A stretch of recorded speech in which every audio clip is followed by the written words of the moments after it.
Buenos días, mi nombre es Ana Gabriela Cabeza, soy residente de primer año de cirugía plástica y el día de hoy una de las charlas centrales corresponde a mí, que es fractura mandibular. Mis tutores para esta charla fueron el doctor Darío Salazar y el doctor Diego Caicedo. Entonces, en cuanto al contenido en el que vamos a hablar, pues en esta charla vamos a tener una pequeña introducción con la definición de la historia, anatomía, epidemiología, vamos a hablar del diagnóstico, el tratamiento y finalizamos con unas conclusiones. En cuanto a la introducción, pues tenemos que tener en cuenta la definición de una fractura mandibular, que es la disrupción en la continuidad ósea del hueso mandibular por diferentes mecanismos. Comprender en el manejo y en cómo se maneja en cada paciente y las regiones anatómicas, pues es de vital importancia para evitar cualquier complicación. Entonces, comenzando con un poco de historia, vamos a encontrarnos con el papiro de Edward Smith, un papiro que es bastante conocido en medicina, y ahí que data aproximadamente de 1650 a.C., aunque algunos historiadores nos han dicho que puede haber sido escrito hace 3000 años antes de Cristo.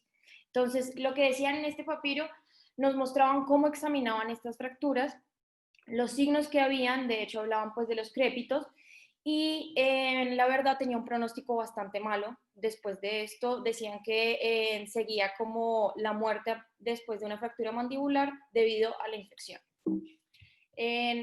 Siguiendo pues con la historia, nos encontramos a Hipócrates, quien introdujo una técnica de reducción de mandíbula que de hecho lleva su nombre y todavía es usada. También usó la inmovilización con oro y lino y tiras de cuero. También en India nos encontramos a uno de los exponentes más importantes en la historia pues, de la medicina y la cirugía, que es Shuruta Samhita, que en 500 a.C. también había pues, propuesto su manejo para las fracturas mandibulares. ¿El que hacía? Él usaba vendajes, los nombraban así como complicados, para realizar la inmovilización de las fracturas, y también usaba férulas en bambú que las unía usando pegamento y harina. Entre el siglo XII y el siglo XVII nos encontramos a los cirujanos barberos. En este momento pues, de la historia no hubo unos grandes avances en cuanto pues, a las formas de manejar las fracturas mandibulares. Se hacía una reducción manual de los fragmentos fracturados y se cubría pues, con un vendaje. La primera férula fue descrita por Chopard y de Solt en 1779, una férula dental que se ajustaba pues, a la mandíbula y tenía una férula para la colocación en el mentón y se ajustaba con un tornillo externo. Esta era hecha de hierro. En el siglo XIX nos encontramos a un gran exponente en la historia colombiana, que es Tomás Cipriano de Mosquera, 4 veces presidente y proveniente de Popayán, quien tuvo una herida en una batalla contra las guerrillas de Agualón. Él tuvo un disparo por un mosquete y esto le produjo pues una fractura mandibular con la fractura de 2 procesos alveolares y este pues disparo atravesó su mejilla. Él inicialmente consultó pues en Popayán con un médico británico que le ayudó pues al manejo de la herida, pero él no satisfecho decidió buscar otras opciones.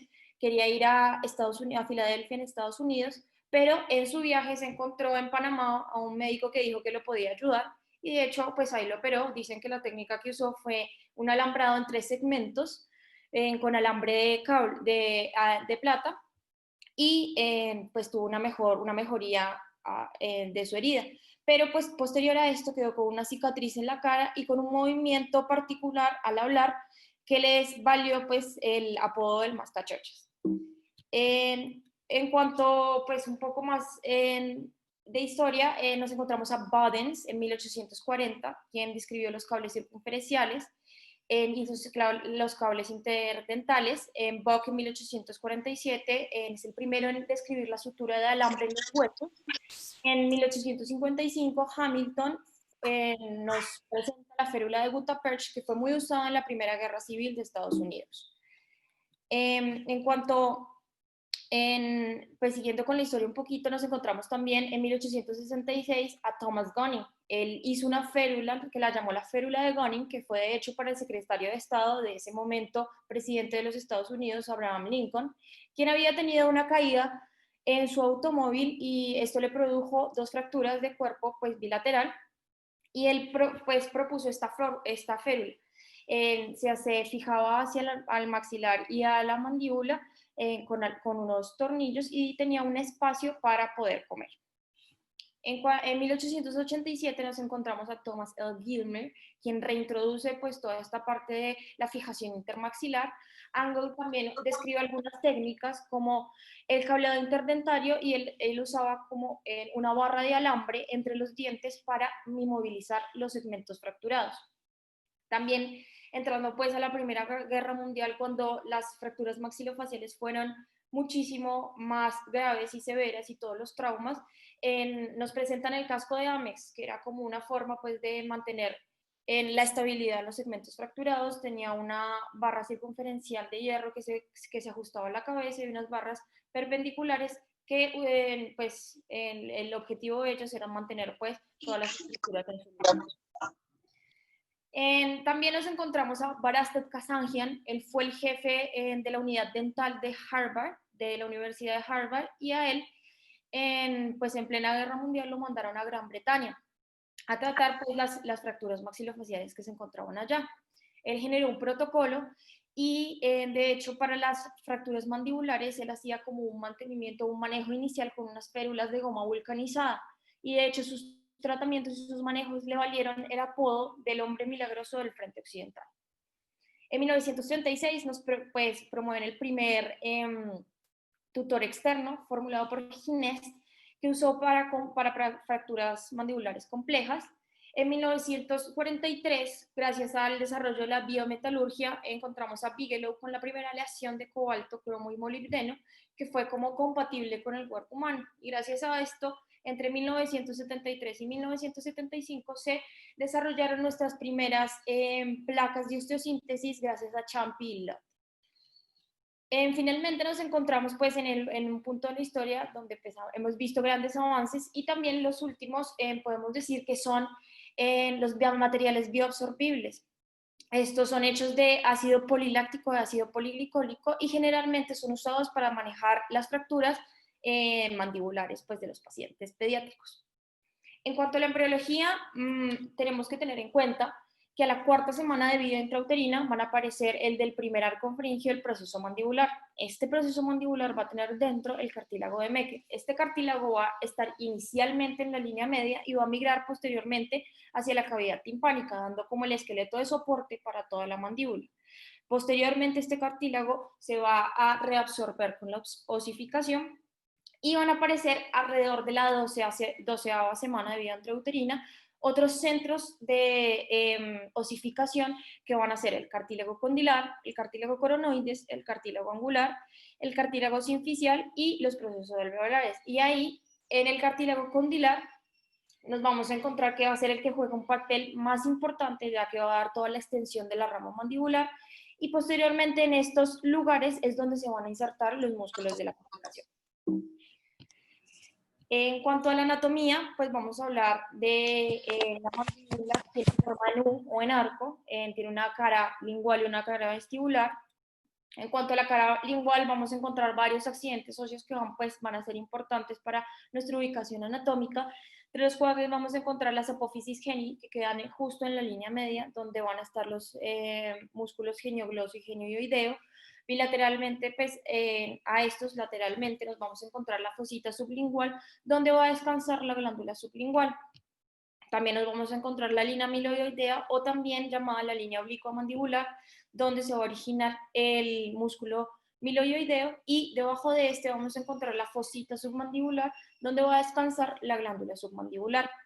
Otro pues, accidente óseo importante que hay que tener en cuenta es la língula, que queda justo donde encontramos el agujero mandibular, que este va a servir de inserción al ligamento esfenomandibular. Y finalmente nos encontramos el agujero mandibular, donde van a pasar el nervio y la arteria alveolar, que posteriormente pues hablaremos de ellos. Tenemos que tener en cuenta que la mandíbula tiene 7 partes. Vamos a describir pues cada una de ellas. Primero está la sínfisis. La sínfisis ha sido descrita pues en la literatura de diferentes formas. Algunos dicen que es desde el canino y otros desde el foramen mental. Después sigue en el cuerpo, que es la parte horizontal de la mandíbula. que va a ir desde el canino o el foramen mental hasta la cara posterior del segundo molar. Después está el ángulo de la rama, en los que encontramos algo pues particular que pasa en el ángulo, que es la inversión de las densidades óseas. Entonces la parte más densa va a estar en la línea superior y la menos densa va a estar en la línea inferior.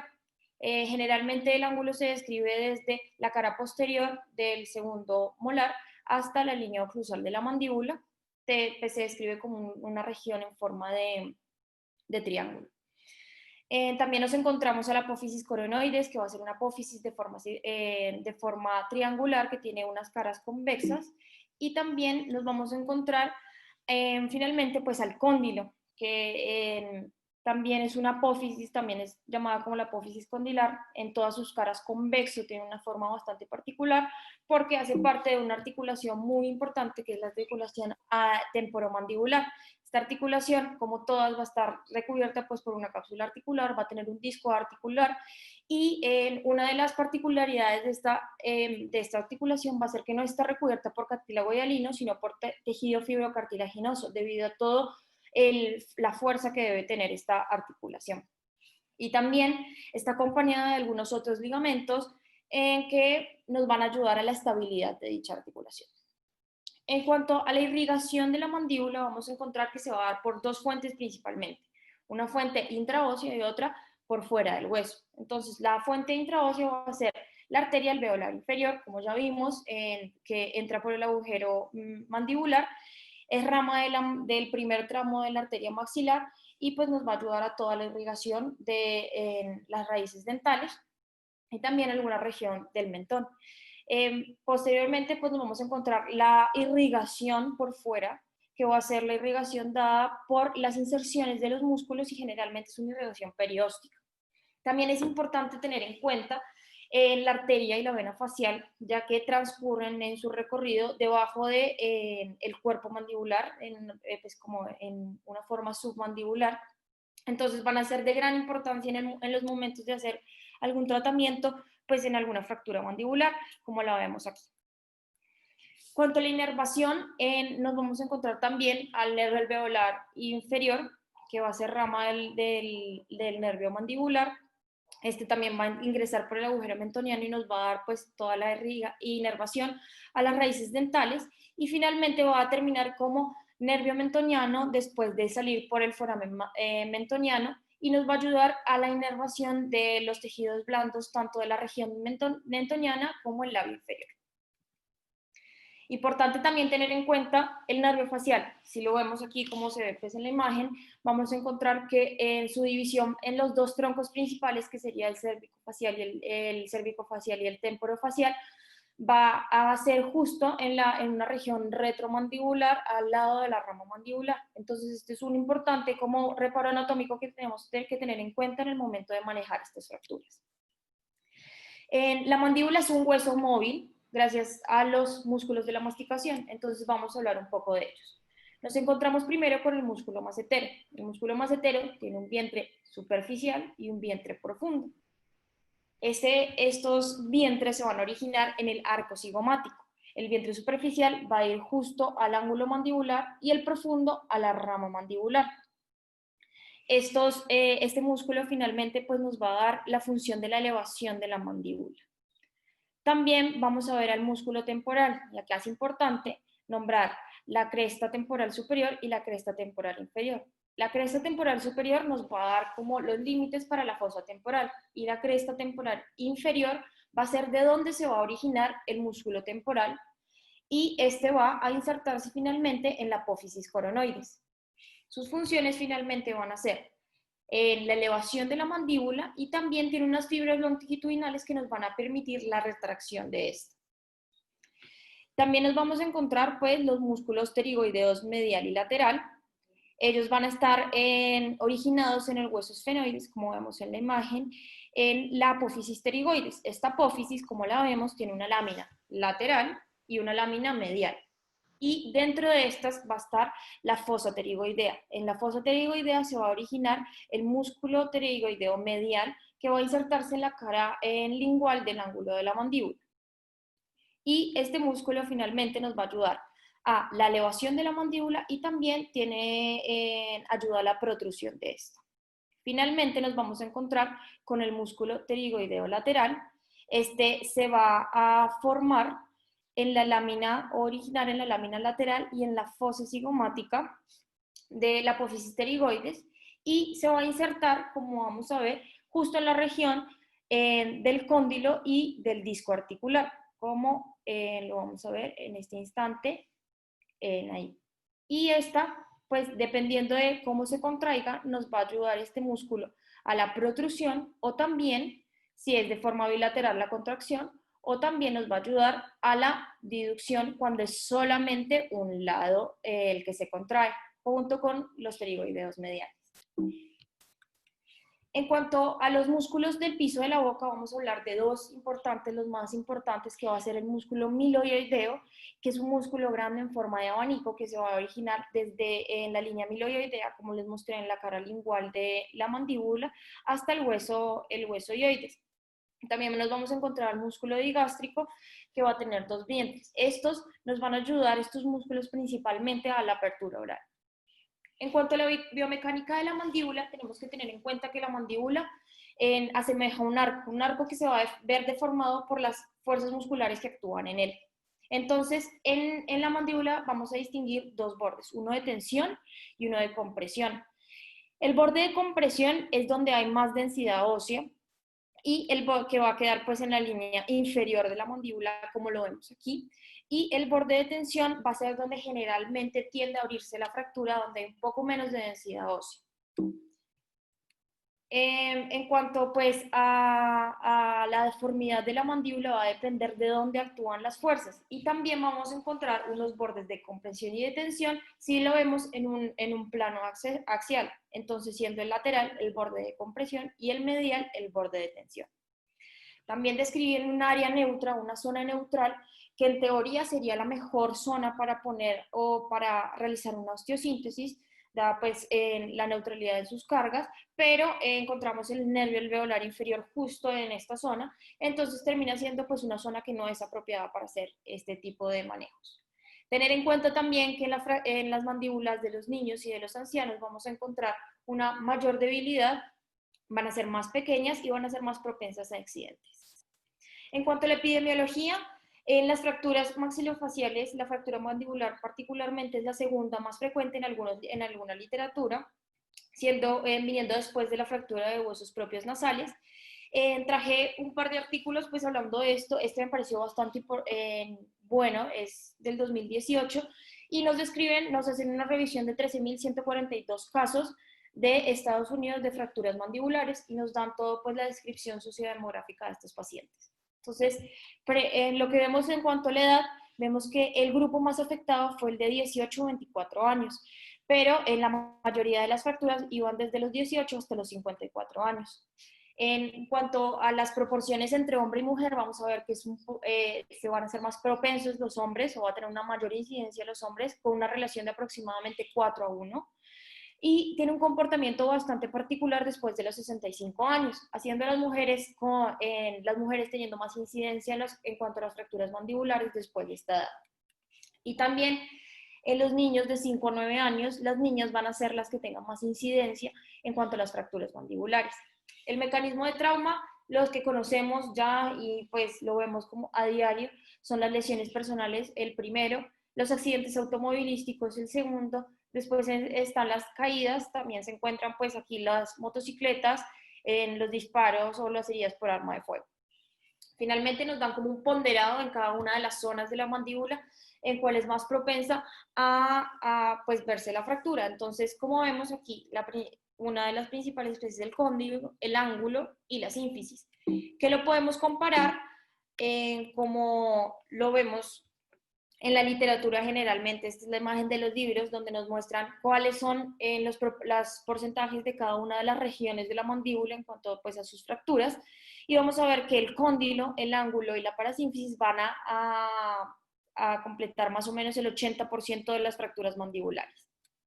En Colombia, ¿qué tenemos? En Colombia, pues lamentablemente no encuentra muchos artículos hablando de este tema, de la incidencia pues, de las fracturas mandibulares en particular. Encontré dos artículos, uno de Nariño y otro de Medellín, traje el de Medellín, en donde describen el patrón de fracturas, pero maxilofaciales. Entonces van a hacer un análisis retrospectivo de 2.680 pacientes. En ellos nos encontramos que aproximadamente el 55% de las fracturas fueron mandibulares y nos dieron como un ponderado en donde eran las zonas más propensas a fracturarse. Ellos dijeron que eran cóndilo con el 12%, los procesos alveolares con el 10% y finalmente la sínfisis con el 9.6%. En cuanto al diagnóstico, vamos a tener en cuenta que aquí vamos a ser bastante juiciosos con nuestra anamnesis, en donde vamos a encontrar que el paciente generalmente nos va a referir dolor, dificultad para masticar y también nos va a decir algunas alteraciones en la sensibilidad. También pueden llegar con algunas quejas como estas, como no me cierran los dientes o la mordida no me cuadra, no me encajan los dientes, que estos son síntomas de un signo más grande que es la maloclusión, que posteriormente hablaremos de ello. En el examen físico hay que tener en cuenta siempre llevar un orden mental, hacerlo pues de forma juiciosa. Entonces, vamos a buscar primero en el paciente la simetría. Vamos a ver si en alguno de los dos lados no hay edema, equimosis o lateralización, pues que nos puedan hacer sospechar de alguna fractura. Posteriormente vamos a hacer un análisis de los tercios donde vamos a encontrar que puede haber alguna desproporción en cuanto a esto, si hay alguna fractura mandibular y también la lateralización. Aquí también traigo otro ejemplo pues, de nuestro servicio donde hay una lateralización justo en el lado de la fractura. Finalmente lo que vamos a ver es la oclusión. En la oclusión vamos a tener pues, varias pautas que voy a hablar y también podemos encontrar signos como en los escalones dentales o el diastema, que va a ser pues, muy significativo en la hora de evaluar una fractura mandibular. Entonces, algunas pautas que tenemos que tener en cuenta cuando evaluamos la oclusión son las mordidas con las que puede llegar el paciente. Entonces vamos a tener una mordida abierta anterior, como esta que vemos, en donde vamos a sospechar que hay una fractura bicondilar o bilateral de los ángulos. También lo que vamos a encontrar en este tipo de fracturas va a ser un contacto prematuro. También podemos tener una mordida abierta posterior, como la que vemos, y en que puede ser por una fractura alveolar o una fractura de parasínfisis importante. Finalmente podemos encontrar una mordida abierta unilateral que nos va a hacer sospechar de una fractura unilateral de ángulo o de parasínfisis. También tenemos el hematoma sublingual, que es uno de los signos patognomónicos de la fractura mandibular. Además, en el examen oral nos vamos a encontrar podemos encontrarnos con algún tipo de laceraciones que van a ser importantes a la hora pues, de ver el paciente. Finalmente vamos a realizar la palpación bimanual. Esta palpación generalmente es dolorosa, vamos a poder encontrar o vamos a sentir crépitos y algún tipo de movilidad en los segmentos mandibulares. En cuanto al análisis paraclínico, vamos a usar imágenes como las radiografías o la tomografía computarizada. Hay que tener en cuenta que cuando usamos radiografías, generalmente lo que necesitamos es aproximadamente 2 proyecciones mínimo para poder hacer un diagnóstico y terminando pues con una sensibilidad del 90%. Entonces vamos a iniciar con la radiografía panorámica. En este caso, en este ejemplo, vemos que hay una fractura bilateral de ángulos y hay que tener en cuenta algo. Cuando uno se toma esta radiografía, es una radiografía que debe tomarse de pie, entonces el paciente tiene que estar en buenas condiciones para realizarse. En general, pues cuando hay pacientes con politraumatismo, no es una buena opción. Esta radiografía generalmente la vamos a ver acompañada de otra proyección, que es una proyección de cráneo anteroposterior, que también es llamada la proyección de Town. Esta proyección va a ser especial para ver los cóndilos y la rama mandibular. Otra de las opciones que tenemos son las radiografías laterales oblicuas de los dos lados, que nos van a dejar, pues, o podemos observar algún tipo de fracturas en ellas. Finalmente tenemos la tomografía computarizada. Este es también un ejemplo de servicio donde vamos a encontrar en los cortes coronales, primero pues una fractura en la región angular. Entonces posteriormente vamos a encontrar otra fractura en la región de la parasínfisis y en una vista axial vamos a ubicarnos un poco mejor, ver qué dientes pues están afectados y en dónde está la fractura. Gracias al avance de la tecnología tenemos la reconstrucción 3D, que esto ha sido una gran herramienta para los cirujanos y para la ubicación anatómica de las fracturas, donde nos va a mostrar dónde están las fracturas de forma pues tridimensional. Posteriormente a esto, ¿qué vamos a hacer? Después de hacer un diagnóstico juicioso, vamos a buscar clasificar nuestra fractura. El problema con clasificar las fracturas mandibulares es que nos encontramos pues en un lugar donde hay muchísimos tipos de clasificaciones. En la que más se usa o la que generalmente se habla en la literatura son por regiones, en cuanto pues a lo que ya hablamos, sínfisis, cuerpo, ángulo, rama, coronoides y cóndilo, pero también tenemos que tener en cuenta que hay que describir más las fracturas. Entonces, pues podemos clasificarlas según la exposición, la función muscular, el movimiento, los fragmentos, el trazo o la dentición. Vamos a hablar de algunas de ellas, como las fracturas favorables versus desfavorables, que fue un término utilizado o propuesto por Dickman y Nadvik en 1969. Entonces, las fracturas favorables o desfavorables horizontales van a tener que ver con el músculo macetero y la dirección en la que vaya la fractura. Entonces, en este ejemplo, vamos a tener una fractura que va a ir de superior a inferior, de anterior a posterior, dentro del músculo macetero. Esta condición va a hacer que cuando el músculo se traccione, vaya a hacer una compresión de los dos fragmentos. Entonces, esto no nos va a permitir el desplazamiento de ellos y va a ser finalmente una fractura favorable. Pero si nos encontramos con la misma fractura por fuera del músculo macetero o distal a este, vamos a darnos cuenta que la acción de él nos va a hacer desplazar y vamos a considerar una fractura desfavorable. Asimismo, si es una fractura con un trazo vertical, que vamos a también considerar que es una fractura desfavorable. En el otro lado tenemos una fractura que va desde inferior a superior, de anterior a posterior, en donde vamos a ver que si el macetero va a hacer algún tipo de tracción, los fragmentos van a hacer una compresión entre ellos y nos van a llevar a una fractura favorable horizontal. Estos mismos conceptos se pueden llevar teniendo en cuenta los músculos pterigoideos. Y pues va a ser pues las favorables versus desfavorables verticales. En cuanto a los músculos pterigoideos, también vamos a encontrarnos con fracturas oblicuas y según pues la dirección de estas van a ser los fragmentos propensos a desplazarse hacia medial o no. Entonces, en este ejemplo, si tenemos este trazo de fractura que va desde medial a lateral, de anterior a posterior, como vemos, esto va a ser propenso a que se desplace hacia medial, entonces vamos a considerar una fractura desfavorable. Pero en otro caso, si tenemos esta misma fractura de forma contraria, o sea, de lateral a medial, de anterior a posterior, esta fractura no se va a desplazar porque se va a hacer un tipo de compresión entre los fragmentos, lo que va a impedir su desplazamiento. Y esto se consideraría como una fractura favorable. Otra de las clasificaciones pues como importantes que tenemos que tener en cuenta es la propuesta por Converse y Kazanjian según la dentición del paciente y pues la fractura. Entonces, la clase 1 va a ser cuando hay al lado de las fracturas, a los dos lados, dentición. La clase 2 es cuando va a haber en solo un lado dentición y la clase 3 es cuando a ninguno de los dos lados de la fractura va a tener algún tipo de dentición. Bueno, siguiendo pues, después de clasificarlos, vamos a seguir con el tratamiento. Los objetivos grandes, a grosso modo, del tratamiento van a ser neutralizar las cargas mecánicas de la mandíbula, permitiendo la consolidación. Después vamos a necesitar una reducción anatómica y el establecimiento y mantenimiento de la oclusión, que esto es el impacto real que va a tener en los pacientes, ya que va a permitir que puedan llevar otra vez sus actividades normales.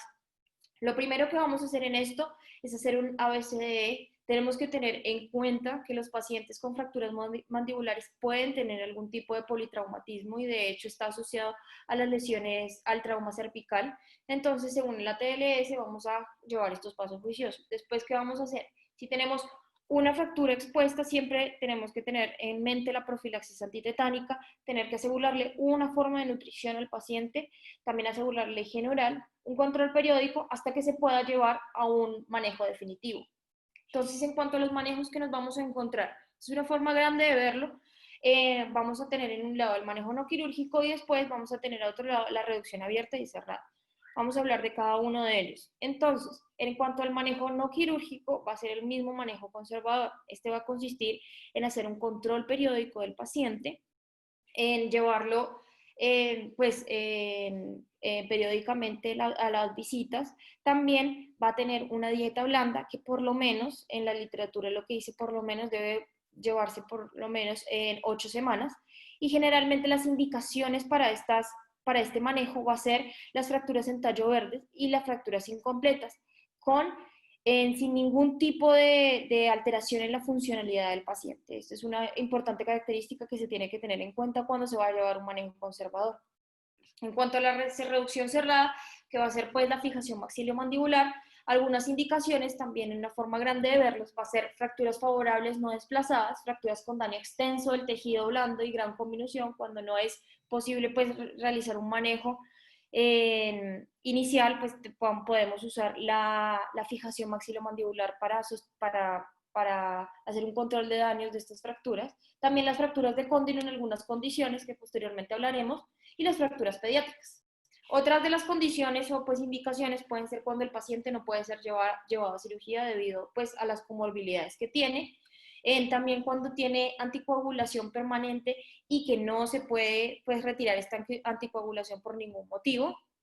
Y finalmente, y una de las más importantes, es que el paciente no desee ser llevado a cirugía. Cuanto a las contraindicaciones, esto pues van a ser en pacientes poco colaboradores o que no quieran aceptar el tiempo pues de fijación, también cuando haya uso de sustancias psicoactivas o alcoholismo, los síndromes convulsivos, la disfunción pulmonar grave, el déficit cognitivo, los pacientes con estados de psicosis o malnutrición. Además, es importante tener en cuenta que este manejo no se puede hacer en personas embarazadas. ¿Cómo lo vamos a hacer? Hay bastantes dispositivos para hacerlo. El primero es la barra o el arco de Ehri. Este arco, lo que vamos a hacer primero es ajustarlo a la dentición, o sea, pues como personalizarlo. Después vamos a usar un cable de calibre 24 para hacer un cableado como interdentario, que se va a repetir este proceso en absolutamente todos los dientes. Además, pues hay que tener en cuenta el corte pues, de los alambres posteriormente a la colocación, debido a que pueden tener algún tipo de molestias en el paciente. Finalmente, pues vemos cómo lo completan en toda la parte mandibular, y también se tiene que hacer el mismo proceso en maxilar, para finalizar con la fijación maxilomandibular, que va a ser con un cable calibre 24-26, y pues va a mantener esto la oclusión. Y así pues va a finalizar el proceso de la puesta de las barras de Ehri.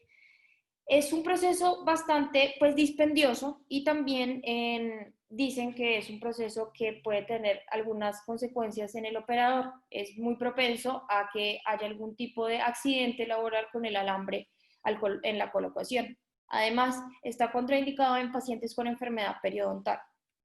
Otro tipo de fijación maxilomandibular que tenemos son con los tornillos de fijación intermaxilar. Estos tornillos van a ser tornillos autoperforantes que van a pues, de ser de 8 a 12 milímetros. 8 milímetros lo vamos a usar para el maxilar, y de 10 a 12 para la mandíbula. ¿Qué tenemos que tener en cuenta aquí? Los ápices de las raíces dentales y el agujero y el foramen mental. El cable que se va a usar aquí va a ser de calibre 24. Entonces, el momento de hacer la fijación, ¿qué vamos a usar? La colocación de nuestros tornillos va a ser principalmente entre nuestros incisivos centrales y también entre el canino y el primer premolar, teniendo en cuenta siempre que vamos a usar o vamos a colocar el tornillo entre las dos raíces dentales. De esta forma, para evitar pues cualquier tipo de accidente en el paciente. En cuanto a las ventajas de esto, es su facilidad de aplicación. Va a haber una clara disminución de riesgos para el operador, y también va a haber una prevención del daño de la encía. Pero una de las desventajas es que no nos va a dar este efecto de banda de tensión que nos puede dar otro tipo de sistemas, como pues, las barras de arco. En cuanto a unos sistemas un poco más modernos, está el sistema híbrido, que combina como los dos, tanto el arco de Ehri como los tornillos de fijación intermaxilar. Entonces, como aquí vemos, vamos a fijar el arco al maxilar y la mandíbula con tornillos de fijación intermaxilar autoperforantes, pero estos van a ser de 6 milímetros, así pues disminuyendo muchísimo el riesgo a las raíces dentales, y pues vamos a terminar haciendo el mismo proceso para hacer la fijación. Finalmente, nos vamos a preguntar cuánto tiempo vamos a dejar esta fijación. Entonces, lo que dice la literatura es dejar de 4 a 6 semanas, claro, teniendo en cuenta que pues cada uno tiene su criterio de cuándo dejarlo más o cuándo dejar menos. pero a grandes rasgos se van a ver de 4 semanas. Y después vamos a tener otras 4 semanas donde vamos a liberar la fijación, pero vamos a mantener el sistema puesto. Y después de estas 4 semanas con controles periódicos y además con dieta blanda, vamos a decir que podemos quitar esta fijación y así pues finalizar el tratamiento de la fractura.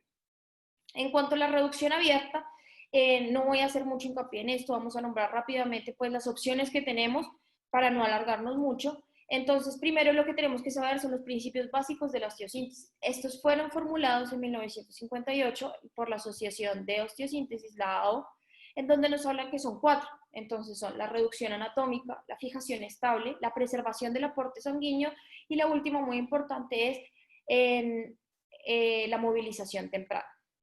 En cuanto a las indicaciones, también pues depende mucho de quién esté viendo al paciente, pero a grosso modo vamos a encontrar que las indicaciones para realizar esta reducción abierta van a ser las fracturas fragmentadas, las fracturas desfavorables, las fracturas en mandíbulas atróficas con gran desplazamiento y las fracturas complejas.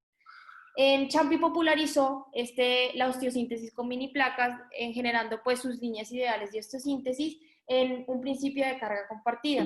Entonces, pues, en cuanto a los principios de carga compartida y carga soportada, entonces vamos a tener que la carga compartida va a ser cuando las fuerzas biomecánicas de la mandíbula van a ser soportadas tanto por la placa como por el hueso. Esto puede diferir en proporciones, pero lo ideal, lo que nos dice o que tiene que ser el momento ideal o la situación ideal, va a ser cuando el hueso va a llevar más cargas funcionales que la placa. Cuanto a la carga soportada, nos vamos a ver que va a ser cuando la placa vaya a soportar todas las cargas funcionales, el 100% de las cargas funcionales del hueso fragmentado. Esto se va a lograr con grandes placas de reconstrucción mandibular, que pues posteriormente hablaremos de ellas. Cuanto a la carga compartida y soportada, traje este cuadro que me pareció una forma como fácil de verlo y pues más simple en quiénes voy a utilizar esta carga y en quiénes no. Entonces vamos a tener en cuenta bastantes características de las fracturas, como si hay una buena reducción anatómica, cómo es la fractura, el hueso de qué calidad es, las fuerzas musculares y finalmente la dentición. En cuanto al uso de antibióticos, es un tema bastante controvertido y de hecho pues no hay ningún consenso del uso de antibióticos. Traje un par de artículos que me parecieron bastante interesantes, como que es un estudio aleatorizado, doble ciego, controlado con placebo, en donde separaron 2 grupos. Era una muestra bastante pequeña, pero pues es bastante interesante este artículo. Hicieron 2 grupos con fracturas simples, no tenían ninguna fractura compleja, es importante mencionar eso, que en uno pusieron penicilina G cada 4 horas y en otro grupo lo controlaron con placebo. Finalmente, después de realizar pues todo el manejo de la fractura, se dieron cuenta que no había ninguna diferencia estadísticamente significativa entre los 2 grupos. De hecho, solamente 2 personas en cada uno de los grupos desarrolló algún tipo pues, de infección. Finalmente, la conclusión es que el uso de antibióticos orales posoperatorios en las fracturas mandibulares puede que no tenga ningún beneficio en reducir pues, la incidencia de infecciones, aunque saben que pues, su muestra fue bastante pequeña y no pueden dar ninguna conclusión pues, hacia esto. Un estudio un poco más reciente donde hacen como una revisión basada en la evidencia, además teniendo en cuenta la experiencia de los doctores, fue hecho en 2015, donde van a evaluar en 44 artículos. Cada uno va a estar dividido en tercios porque pues el artículo va a ser de todas las fracturas faciales. Van a ser evaluados por tercios pues las cantidades de antibiótico que son dadas. Finalmente nos muestran esta tabla donde nos muestran en el periodo preoperatorio, perioperatorio y posoperatorio qué porcentaje de profesionales y qué porcentaje pues en los artículos nos muestran que usan antibióticos. Como vemos, casi en todas las condiciones es mayor del 50%, con una duración de aproximadamente 4.6 días de dosis antibióticas. Finalmente, ellos nos concluyen que en cuanto al uso de antibiótico profiláctico, los estudios justo de mandíbula eran un poco de un nivel mayor de evidencia, pero apoyaban al uso preoperatorio en fracturas complejas de antibióticos, pero el posoperatorio todavía no podía ser apoyado por ellos. Después, para tener en cuenta, cuando vamos a hacer algún tipo pues, de intervención en la mandíbula, siempre vamos a llevar como guía la oclusión. ¿Esto a qué nos lleva? A que vamos a asegurar la vía aérea por otra parte. Entonces, generalmente vamos a necesitar una intubación nasotraqueal, o también si tenemos fracturas panfaciales o fracturas como de los huesos propios nasales, vamos a usar otras técnicas como la fractura como la intubación transmiloioidea. Y si tiene pues asegurada la vía aérea con una traqueostomía, pues esta se va a dejar. Lo segundo que vamos a hacer es llevar a oclusión al paciente con una fijación intermaxilar y posteriormente vamos a planear nuestro abordaje. Hay que tener varias cosas en cuenta en los abordajes. Primero, es que dependiendo de la fractura vamos a escoger un abordaje que otro. Generalmente los abordajes intraorales van a ser cuando son fracturas más simples que pueden pues, ser manipuladas fácilmente. En este abordaje para la sínfisis y parasínfisis nos dice que tenemos que dejar a menos 1 centímetro de mucosa adherida para evitar cualquier daño a las raíces dentales. Y pues en el abordaje del cuerpo de ángulo y la rama pues se va a extender dependiendo a qué zona vayamos a tratar. También están los abordajes transcutáneos que nos van a servir en fracturas más complejas, o también nos dicen que se pueden convertir los abordajes intraorales a estos cuando es difícil la manipulación de los fragmentos o no se pueden reducir, o cuando es necesario la visualización de la cara lingual de la mandíbula. Entonces van a ver un abordaje que va a ser paralelo pues al hueso mandibular y otro que vaya a tener en cuenta las líneas de tensión de la piel en la región mentoniana. En cuanto a la región submandibular, ¿qué vamos a encontrar? Hay dos tipos de abordaje. Uno que va a ser paralelo al hueso, como pues lo habíamos nombrado, que tiene que tener aproximadamente 1 o 2 centímetros por debajo de este, y otro que fue escrito por Risdom en 1934, quien describió pues este abordaje siguiendo las líneas de tensión, las rítides o también algún tipo de cicatriz para que se obtuviera el mejor resultado cosmético posible para el paciente. En cuanto a los abordajes para la rama y el cóndilo, vamos a tener que necesitamos un abordaje un poco más superior. Entonces, ¿qué vamos a encontrar? Vamos a poder usar un abordaje preauricular, un abordaje transparotidio, un abordaje retromandibular, submandibular, o también está planteado el abordaje retroauricular. En estos abordajes tener mucho en cuenta lo que ya habíamos hablado pues en anatomía del nervio facial. Estos son propensos a tener algún tipo de daño irreversible al nervio facial, entonces por eso pues hay que tener bastante cuidado con ellos. Por eso se han planteado otro tipo de técnicas justamente en estas regiones anatómicas, como es el abordaje oral asistido por endoscopia para realizar pues estas reducciones. Finalmente, si tenemos una herida traumática, vamos a preferir usar la herida traumática como abordaje que pues realizar otro tipo de abordaje. En cuanto a la sínfisis, ¿qué nos vamos a encontrar? La sínfisis tiene también unas fuerzas de torsión y en general, en cuanto más separados estén los puntos de fijación, nos va a dar más estabilidad a la fractura. Algunos de los tipos de osteosíntesis que se puede realizar aquí son con 2 placas. Generalmente se pueden usar de 2 a 3 tornillos a cada lado de la mandíbula, siempre teniendo en cuenta que la placa superior va a ser monocortical para evitar el daño de las raíces dentales. La placa inferior es la que generalmente se coloca en primera instancia.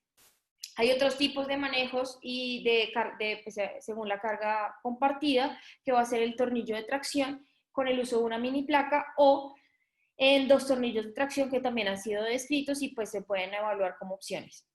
En cuanto al cuerpo y el ángulo, en 2 partes importantes a tener en cuenta aquí. Primero, el nervio alveolar, en todo su transcurso, va a ser la zona como de peligro y también las raíces dentales. Entonces, vamos a también tener cuidado en el momento de hacer un abordaje transcutáneo en el nervio, la rama mandibular marginal del nervio facial y la arteria y la vena facial.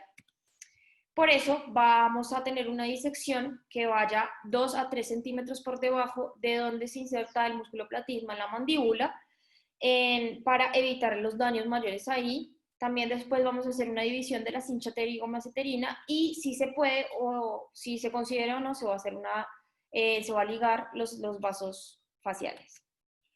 ¿Qué material de osteosíntesis tenemos como a disposición en estos casos? En nuestro borde superior podemos usar una placa del sistema 2.0 o una placa bloqueada de perfil pequeño, 2.0. En el borde inferior pues se prefiere una placa un poco más grande, generalmente bloqueada, para pues tener nuestra osteosíntesis, realizar nuestra osteosíntesis. También algunas de las técnicas que se han propuesto para el abordaje del ángulo mandibular son las placas con torsión de 70 grados, que son las placas formuladas por Champi, donde se usa, donde se hace una utilización de solo una mini placa en tipo de una fijación no rígida para realizar pues esta osteosíntesis. Nos dicen que cuando uno piense o considere que el hueso no tiene tan buena calidad, en casos de, por ejemplo, extracciones de pues de cuando hay extracción del tercer molar, se puede acompañar con una placa en el borde inferior para pues mantener nuestra osteosíntesis. Este tipo de placas con esta fijación no rígida pues ha sido muy estudiado y de hecho en una de las autoridades en fracturas mandibulares, como es Sir Edward Ellis, hizo un análisis prospectivo donde comparó con 3 tratamientos cuál pues era el mejor. Entonces era una muestra de 183 pacientes, aproximadamente 60 pacientes en cada grupo. En un grupo hizo una fijación no rígida que la acompañó con una fijación en maxilomandibular por aproximadamente 5 a 6 semanas. El otro grupo era una reducción abierta y fijación interna utilizando solo una mini placa, como lo mostramos, y la reducción abierta y la fijación interna utilizando 2 mini placas. ¿Qué encontró? Estos son un poco los resultados como subjetivos que tuvo él. En tiempo quirúrgico, hoy pues le va muchísimo mejor haciendo la colocación de una sola mini placa, pues se ve y hay una diferencia estadísticamente significativa en cada uno de los grupos, siendo pues en el grupo 2 con una mini placa el que menos tiempo quirúrgico tenía. Y en cuanto a la facilidad de la cirugía, también el grupo 2 con una sola mini placa es el que pues era más simple, siendo pues estadísticamente significativo también.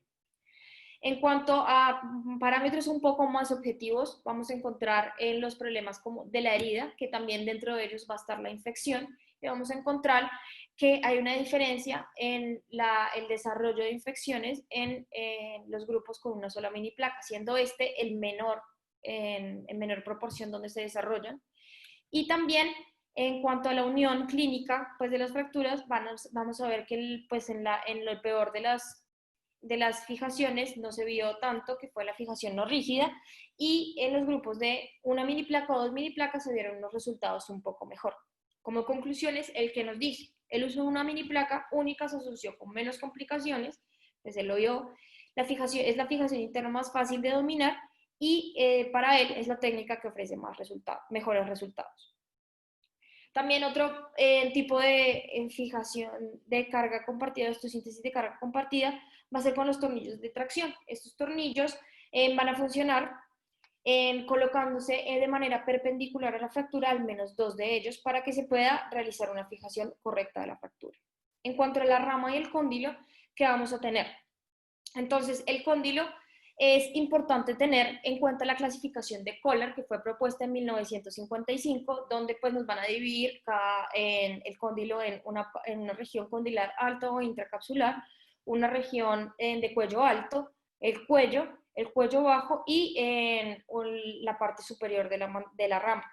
Según esto, vamos a ver en qué casos vamos a poder operar al paciente y en qué casos no. Entonces, generalmente los casos donde vamos a optar por un manejo cerrado pues, de las fracturas va a ser en fracturas pediátricas, en fracturas no desplazadas, en fracturas sin o con alteraciones menores funcionales y en las fracturas condilares altas o altas de cuello, donde vaya a ser muy difícil pues llegar a la articulación y pues poner el material de osteosíntesis. Es un hecho que en pacientes menores de 6 a 8 años el manejo que se va a preferir va a ser el manejo no quirúrgico. Pero cuando vemos casos así como este otro caso del servicio, donde hay un gran desplazamiento, vamos a plantear otro tipo de opciones. Algunas de las indicaciones para operar estas fracturas son la angulación mayor de 30 grados, el paciente mayor de 16 años, el acortamiento de la rama mayor de 4 milímetros pues, en su longitud, las fracturas asociadas, los pacientes edéntulos y siempre tener en cuenta el deseo del paciente. La forma de realizar este osteosíntesis va a ser pues de diferentes formas. Una de las formas va a ser con dos placas. La placa del borde posterior es importante tenerla bloqueada porque hay unas fuerzas adicionales que actúan en el cóndilo, que son las fuerzas rotacionales. Entonces, por eso necesitamos siempre una placa bloqueada en el borde inferior pues, de esta fractura. En casos de que no se puedan colocar dos placas debido pues, a que no es un fragmento bastante pequeño, han aparecido otros tipos de placas que son solo una placa, pero con un poco más de refuerzos, que son las placas de 4 apoyos, donde lo que nos dicen principal es que deben haber quedado por lo menos 2 tornillos en el fragmento condilar para asegurar pues, que las fuerzas rotacionales no vayan a desplazar la placa. También, si la mandíbula lo permite, se pueden usar placas de reconstrucción mandibular para realizar esta fijación y esta osteosíntesis. Y finalmente, pues en la rama tenemos que vamos a compartir pues los conceptos de carga compartida con 2 mini placas, una en el borde inferior y otra en el borde superior. Bueno, siguiendo con otro tipo de pacientes, nos vamos a encontrar pacientes cuando tienen los huesos de calidad reducida. Esto generalmente ocurre en los pacientes edéntulos y en donde vamos a ver más esta atrofia va a ser en las regiones del cuerpo. ¿Por qué? Porque ahí no hay inserciones musculares.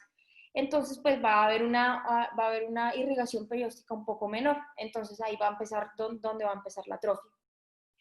Es importante tener en cuenta que aquí vamos a tratar con pacientes adultos que generalmente no van a soportar bien la fijación maxilomandibular, y encontré una premisa que me pareció bastante importante y de tener en cuenta en el manejo de ellos, que es que uno debe hacer lo que sabe que funcionará y no lo que espera que funcione. Esto quiere decir que le tenemos que ofrecer al paciente el tratamiento final, el tratamiento definitivo para pues, su problema. ¿Y esto cómo lo vamos a hacer? Lo vamos a hacer con una placa grande de reconstrucción mandibular bloqueada, el sistema 2.4, puede ser un sistema más grande, si pues la mandíbula pues lo requiere. Generalmente pues vamos a hacer nuestra fijación de cada uno de los fragmentos. Nos decían que el mejor lugar para dejar los tornillos, que tenían que ser de 3 a 4 por cada uno de los lados de los fragmentos, era en la parte de la sínfisis y también en el ángulo.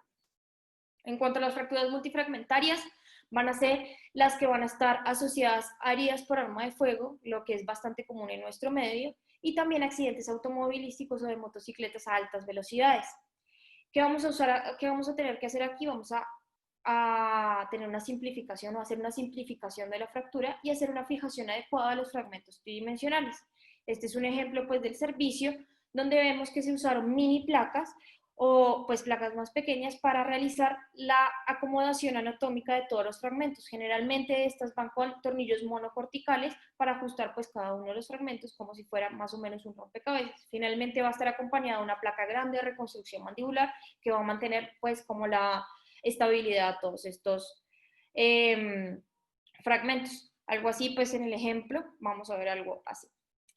También tener en cuenta que en estas fracturas, obviamente como va a ser mucho más grande, vamos a necesitar una exposición mucho mejor. Entonces generalmente lo que decidimos hacer en estos casos es hacer un abordaje transcutáneo grande para poder visualizar bien los fragmentos.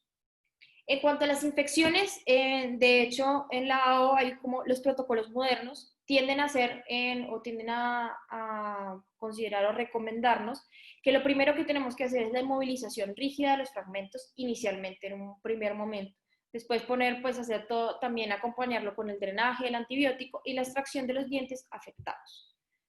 Finalmente podemos tener el tutor externo, vamos a ver que lo vamos a usar para preservar el flujo de perióstico y de tejidos adyacentes y va a funcionarnos como una forma de estabilización inicial. Las indicaciones para esto, a grandes rasgos, va a ser una convulsión severa y la pérdida tisular, el hueso patológico, o sea, cuando alguna extracción de alguna neoplasia o cuando hay una neoplasia pues, intraósea, en las infecciones óseas, en los defectos óseos, en la pseudoartrosis y en el retraso en la consolidación. Pues ya finalizando tenemos los cuidados posoperatorios que vamos a encontrar. Lo primero que tenemos que tener en cuenta va a ser la dieta que vamos a sugerir a nuestro paciente. una dieta blanda por al menos 4 semanas. Pero tener en cuenta si esta fractura fue expuesta y fue una gran fractura compleja, es preferible recomendar una dieta líquida o la nutrición enteral. Además, hay que valorar a nuestro paciente de forma integral y siempre pues velar por el bienestar de él. Y sabemos que en estos tipos de dietas puede bajar el aporte nutricional. Entonces, lo que generalmente tenemos que hacer es tener alguna valoración por nutrición para que el paciente pues tenga algunos suplementos nutricionales en este tiempo pues que va a llevar el tratamiento. En cuanto a cuánto tiempo dejar la fijación maxilomandibular, de hecho, pues esto ha sido bastante controvertido, tiene sus beneficios y sus desventajas, como todas las cosas. Uno de los beneficios es que va a hacer una promoción del sellado epitelial y de la mucosa y también nos va a dar una estabilidad oclusal, pero generalmente esto va a ser en los casos de la fijación no rígida. Y también, en cuanto a las desventajas, vamos a tener que va a haber un trauma gingival, puede haber una higiene oral inadecuada y también un retraso en la movilidad de la articulación temporomandibular. Nos dice que la duración y la utilización de la fijación va a quedar a criterio médico, pero lo que hay en tendencia actual es a disminuir este tiempo lo mayor posible. De hecho, pues algunos dicen que 2 semanas máximo, en alargarlo hasta 2 semanas con la fijación pues maxilomandibular y pasar rápidamente a los elásticos o pues a tener una mordida con libertad. En cuanto a los elásticos, ellos para qué nos van a ayudar, es bastante interesante, es una guía para la oclusión, los podemos manipular para que pues la oclusión quede de nuevo en la forma como estaba. Y también es importante tener en cuenta que los elásticos previenen las complicaciones, hacen que el paciente sea un poco más cuidadoso en el momento de las comidas y en el momento de la prevención para no tener ninguna complicación. Pues ya para finalizar, vamos a hablar rápidamente de las complicaciones, donde vamos a encontrar las complicaciones agudas, que va a estar la infección, una de las principales. Estos son los gérmenes más importantes que van a estar asociados a las infecciones de fracturas mandibulares, que va a ser el estafilococo, el estreptococo, la Klebsiella y la actinomyces. También como agudas vamos a encontrar las exposiciones de placa. Y como crónicas vamos a encontrar la mala unión, la no unión, la osteomielitis, la deformidad facial y la disfunción en la articulación temporomandibular. Como conclusiones, tenemos que estas fracturas son de alta frecuencia, más de lo que uno piensa. El diagnóstico debe ser preciso y tiene que adaptarse a cada uno de los pacientes, asimismo a la selección del tratamiento. Y tener en cuenta que nuestra reducción abierta va a ser según el tipo de la fractura. Muchas gracias.